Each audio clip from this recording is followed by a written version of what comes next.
Intro.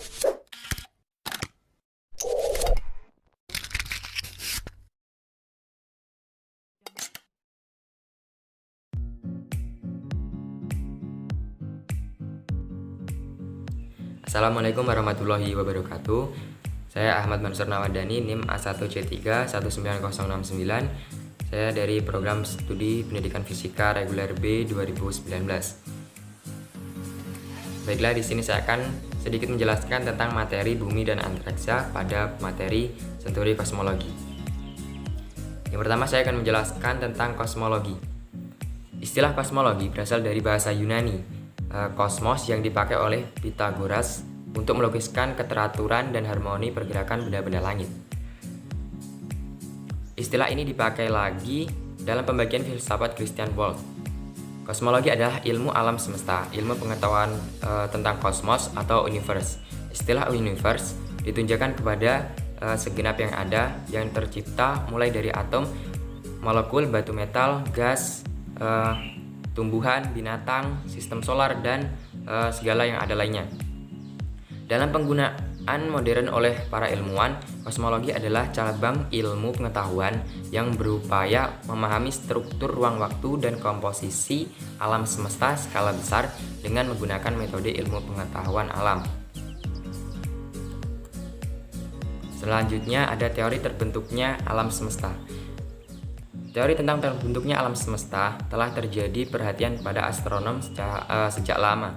Hal ini diungkapkan melalui apa yang diketahui tentang ruang angkasa, bintang, galaksi, nebula, komet, planet, dan sebagainya. Sampai saat ini ada dua teori yang mencoba menerangkan bagaimana alam semesta terbentuk. Yang pertama itu ada teori Big Bang. Teori Big Bang adalah teori yang menyatakan bahwasanya alam semesta itu terbentuk akibat adanya ledakan yang dahsyat atau dentuman yang dahsyat. Yang kedua ada teori steady state. Teori steady state atau teori pematapan kelangsungan yang menyatakan bahwa unsur atom masih akan membentuk secara terus-menerus di alam semesta. Unsur ini sebagai debu mengalami gerakan melingkar berputar-putar sampai terbentuknya galaksi baru. Jadi alam semesta terus-menerus akan mengalami pembentukannya sepanjang masa. Sehingga teori ini mempercayai bahwa alam semesta sekarang ini sama halnya dengan jutaan tahun yang telah lewat, dan akan sama keadaannya jutaan tahun yang akan datang. Oleh karena itu, pengikut teori ini tidak mempercayai akan berakhirnya alam semesta. Selanjutnya ada asal-usul struktur dan lengkungan alam semesta. Salah satu cara untuk mengukur kelengkungan ruang waktu adalah dengan mengukur ukuran benda-benda pada waktu melihat kembali, dan bahwa pengukuran menghasilkan hasil yang lebih menarik. Pada skala terbesar, alam semesta adalah isotropik, artinya tampilannya sama di semua arah, tapi pada skala yang lebih kecil ada penyimpangan. Langit dipenuhi dengan galaksi dan kelompok galaksi yang tampaknya terkait dengan tetangga mereka dalam agresi yang lebih besar yang oleh para astronom disebut struktur skala besar. Studi struktur berskala besar mengarah pada wawasan menakjubkan yang mengubah kosmologi. Ketika Anda melihat galaksi-galaksi di langit, Anda melihatnya dalam kelompok-kelompok mulai dari beberapa galaksi hingga ribuan, dan kelompok-kelompok itu tampaknya dikelompokkan menjadi supercluster. Selanjutnya ada materi antar bintang. Di materi antar bintang ini ada dua, yaitu debu antar bintang dan gas antar bintang. Yang pertama, debu antar bintang. Debu antar bintang tersusun dari partikel-partikel es, karbon, atau silikat. Karakteristik debu ini menghasilkan berbagai efek terhadap cahaya bintang yang akan dijelaskan sebagai berikut. Yang pertama, itu ada nebula gelap. Ada daerah tertentu di ruang antar bintang yang memiliki kepadatan debu yang sangat tinggi, sehingga cukup untuk menjadi awan atau nebula yang kedap cahaya. Yang kedua ada efek pemerahan. Akibat dari kekurangan cahaya ungu dan biru ini, cahaya yang sampai di bumi akan tampak merah. Hal ini yang disebut sebagai efek pemerahan. Yang ketiga ada efek redupan. Sekumpulan debu dapat juga memberikan efek redupan cahaya bintang. Yang keempat ada nebula pantulan.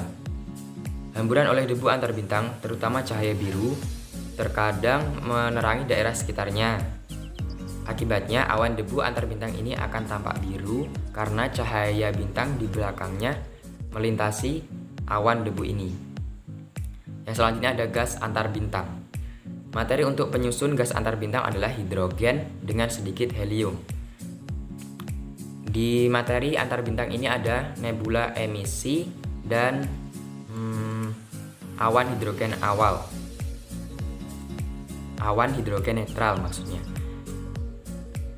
Nebula yang pertama, nebula emisi.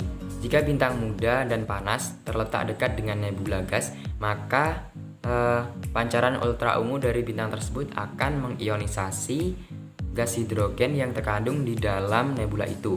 Ketika inti atom hidrogen menangkap elektron yang lain pada saat yang bersamaan, dipancarkan pula radiasi elektromagnetik dalam panjang gelombang cahaya yang tampak. Akibatnya cahaya dari bintang tersebut diubah menjadi cahaya tampak oleh nebula gas ini. Dan jika dilihat spektrumnya, nebula ini memberikan garis emisi yang kuat. Contoh nebula jenis ini adalah nebula Orion di daerah pedang Orion, nebula Lagon, dan nebula Trifid di Sagittarius. Selanjutnya ada awan hidrogen netral. Di daerah awan gas ini tidak ada sumber gelombang UV yang dapat mengionisasi hidrogennya. Awan ini gelap, dingin, dan transparan. Pengamatan objek ini bergantung pada sifat yang dimiliki oleh inti atom hidrogennya. Baiklah, itu tadi sedikit penjelasan dari saya tentang materi bumi dan antariksa pada materi Senturi Kosmologi. Semoga bermanfaat. Terima kasih atas waktunya. Saya akhiri. Wassalamualaikum warahmatullahi wabarakatuh.